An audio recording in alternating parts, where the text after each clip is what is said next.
The GWYNETH Paltrow trial in Utah. Let's go back into court now and continue the testimony of an expert for the plaintiff who is on cross-examination. Let's go live now. Seen or read the comments Mr. Sanderson made at a press conference held about this case, correct? No, I'm not aware of that, no. And you had not read letters Terry Sanderson sent to Deer Valley Resort in August 2016, the year of the collision, correct? No. And so, therefore, you didn't compare his various statements about the accident to assess credibility or look for inconsistencies, that kind of thing. Is that correct? I did not have that information to even analyze. Right, okay. And the same thing for Mr. Craig Ramon, whose testimony you did read. His deposition transcript is listed there. That is correct. And you referred to him as the eyewitness today, correct? That is correct. And that's what was indicative of his testimony that he saw, but I don't have any independent verification of that other than what he said in his deposition.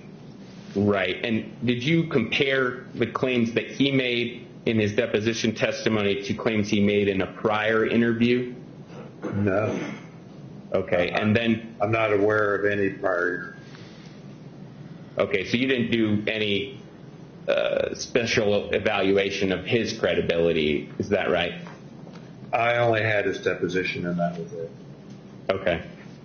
And then, I mean, I assume since they're under oath, everyone's under oath, they're telling the truth. Well, that's fair. I understand that if that's all you had, then you go by it. That's all I had, yes. Yeah, and you were not aware, I believe, at your deposition that multiple witnesses had testified that Mr. Sanderson had not lost consciousness. Is that correct? I haven't read any other witness statements. Okay, so you weren't aware of those testimonies, correct? No, okay. That is correct.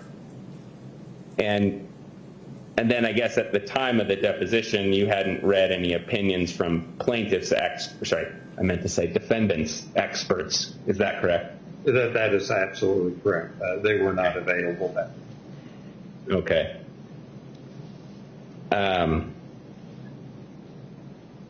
But despite having not read those, the various things we went through just now, you felt confident providing opinions because you based those opinions primarily on your physics application, right? Your application of laws and my physics.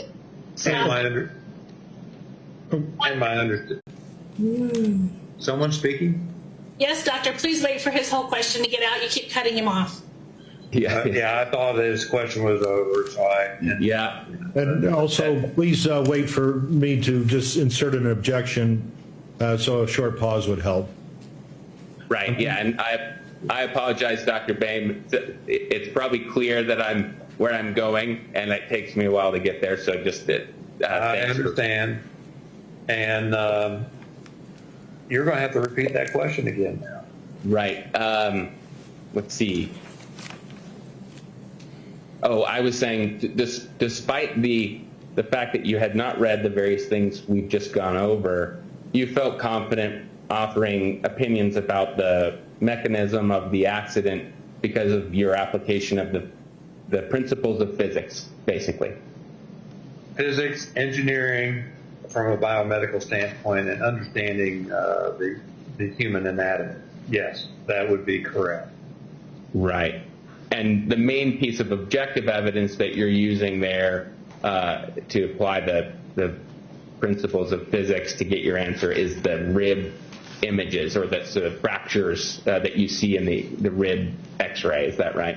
That is correct. In fact, I made the comment, if those weren't present, I couldn't tell you how the accident occurred, because then we're just dealing with the closed head injury only.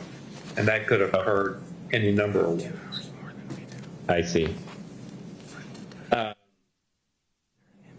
And I believe from your deposition, I saw that it's your understanding that Mr. Sanderson initially thought he had caused the accident. Is that correct? Something like that. Yeah. I think that I read somewhere around there that he thought that he may have caused the accident. Now, I don't know how, but certainly that's what he was saying. But then again, in a state of confusion or disorientation, who knows what someone is going to say. But I did note that. And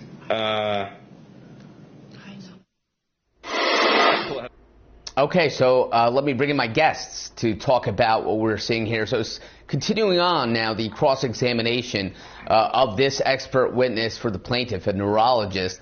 Catherine, there was some testimony that we saw right now regarding the impact. What is the significance of that for both sides? Well, the impact of the collision, if Paltrow was the one who actually collided with him, is significant because it will show the gravity of his injury and support the gravity of his injury. And interesting with what you're saying with your question is we have to also keep in mind that this expert is talking about, he said his testimony is limited as to whether or not the fall caused the symptoms of the plaintiff, but we still haven't established who actually caused the collision, whether it's Sanders or whether it's Paltrow. It's important that the juries are not confused about this because they have to establish, the plaintiffs have to establish that Paltrow caused that collision and not the plaintiff. Okay, exactly. And we're going to take a quick break here at Law and Crime. When we come back.